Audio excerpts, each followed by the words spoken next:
What's up guys, it's Matt. So in this video, I just quickly wanted to discuss something that I typically notice in my trading community or notice online, and that's where a lot of traders have certain expectations about catching long-term trades that grant them crazy gains. This typically applies to many beginners, but the expectations that they have with holding on to their trades and not understanding how patient they need to be is where there's a problem. And so before I get started, you guys know the drill. If you enjoy these videos and you'd like to see more of them, subscribe to this channel. If you haven't yet subscribed, drop a like on this video, and you can check out the links down in the description to join my free trading community, or where you can gain access to tons of additional material or mentorship if you'd like even more help as a trader. So in this example, I wanted to take a look at Bitcoin. This is something that the majority of people probably trade, especially since a lot of you that watch my videos are crypto traders. And so if we look back, and I understand that this is hindsight analysis, but this will help me get my point across. And if we look at when the price action rallied, so last summer from around 30,000 to, let's drop it down to 60,000, right? You would have made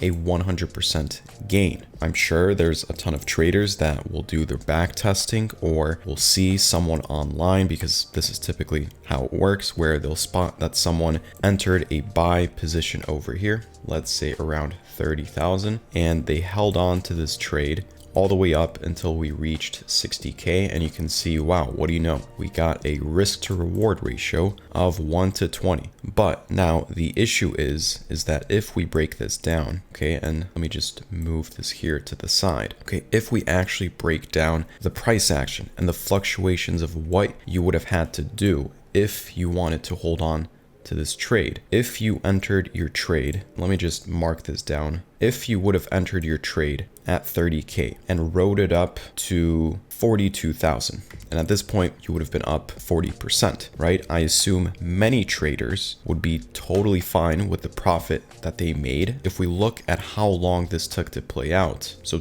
about 10 or 11 days to move from 30,000 to 42,000, roughly 2 weeks of holding on to your position. And I know that many traders are guilty of this, myself included sometimes, where you might be in a trade and you're constantly looking back and observing it, and you want to see, are you up, are you down? And it's essentially like watching paint dry. And so keep in mind that this price action over here was perfect, right? We didn't have any bearish days up until we finally reached 42,000. But even in this perfect scenario, you still need to have enough patience to hold on to this position for 2 weeks, especially not when it comes to beginner traders that are looking to become extremely rich overnight or within a week or within 2 weeks. So to them, by the time you get maybe to the 10th day or so, especially once you have your first bearish candle come in, like the one we have over here, you assume, okay, this is fine, we're just encountering a minor dip.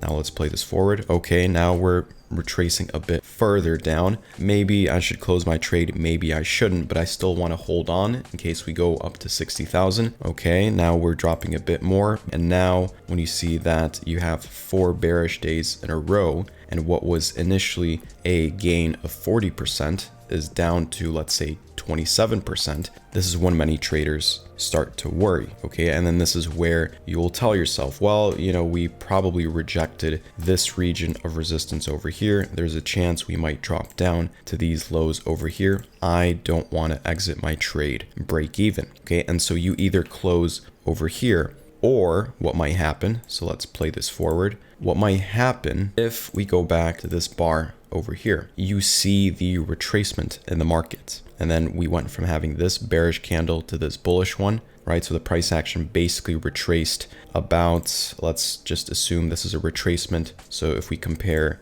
the size of this impulsive move to this drop over here, let's say that's about 25%, right? Once this happens, this is where many traders, if they're not already using, let's say, a trailing stop, they will bump their stop loss up right below this low over here. Okay, so remember, our original position was somewhere around here, and then this is where we bumped up our stop loss to being right below this low, just in case the price action pushes down and continues dropping lower. We know to close in profit. And then you know what happened next, right? price action spiked below this low. So this was a liquidity grab before we continued pushing higher. And so this is the type of expectation that you need to have as a trader. And that's where you will encounter different market fluctuations like the one we had over here, in addition to liquidity grabs that typically spike below recent lows or below recent highs, depending on if you're buying or selling, that look to take out your position before there's a continuation within a trend. Okay, and this is just one example, but if we look even further, so across all of this price action over here, up until we finally reached 60,000, notice how if we continue, so let's say you survive this and your stop loss was down over here, the price action pushes higher, you slowly move it up, you slowly move it up, you slowly move it up, and then you have it set below these lows.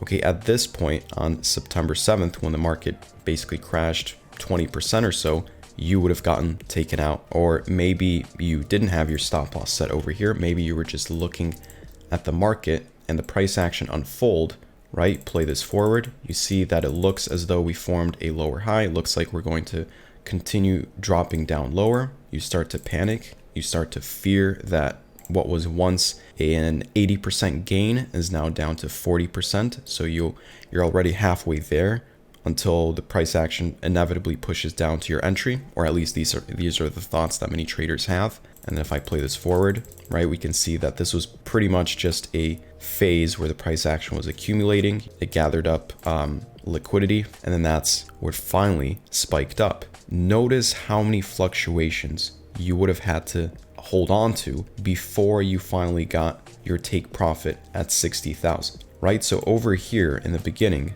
this section wasn't that bad, but notice this entire section over here. So not only did you have to deal with the manipulation behind the price action, all the liquidity grabs, but you had to deal with this range that roughly lasted, let's measure this, 60 bars or so. That's 2 months of looking at your chart every day, at your portfolio, and seeing that you're up, then you're suddenly down a bit, then you're up, then you're down, then the market dipped down 20%. There's a ton of fear. You don't know what to do. Should you sell? You see a push back up and then another drop and a lower low. And you have to do this for 2 months, including everything back here. So this is actually longer than 2 months. This is more like 3 months. So even if it's not Bitcoin, even if it's another chart that you're looking at, so this can be another market or another trade setup, the strategy remains the same, where you need to have a realistic expectation that to hold on to these types of trades, you have to be incredibly patient, which means that you have to accept these types of fluctuations. And this is typically why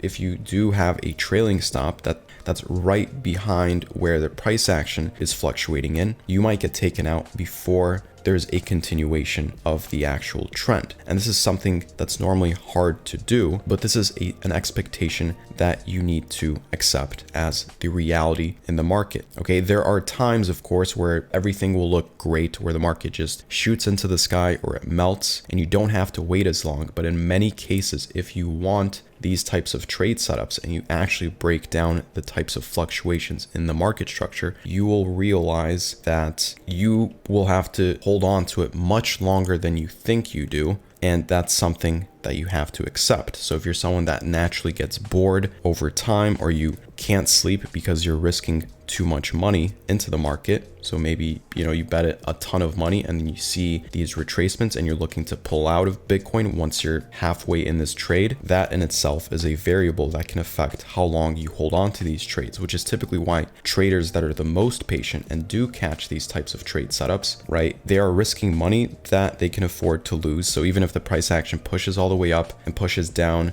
and takes them out halfway or takes them out break even, which in that case, it's better to simply take some partial profits and then leave a position open at around break even in case it takes them out. But in any case, these traders accept that as a reality and they're fine with holding on to these trades in many cases for many hours or many days or many weeks or sometimes even many months. So I hope this video helped a little bit, and if you have any questions, drop them down in the comment section. And then as a reminder, you can check the links down in the description to join my trading community, or if you want access to additional guides, multiple in-depth live streams every single week, additional videos, and even more, then you could check out the links down as well. Thanks for watching. I'll speak to you next time.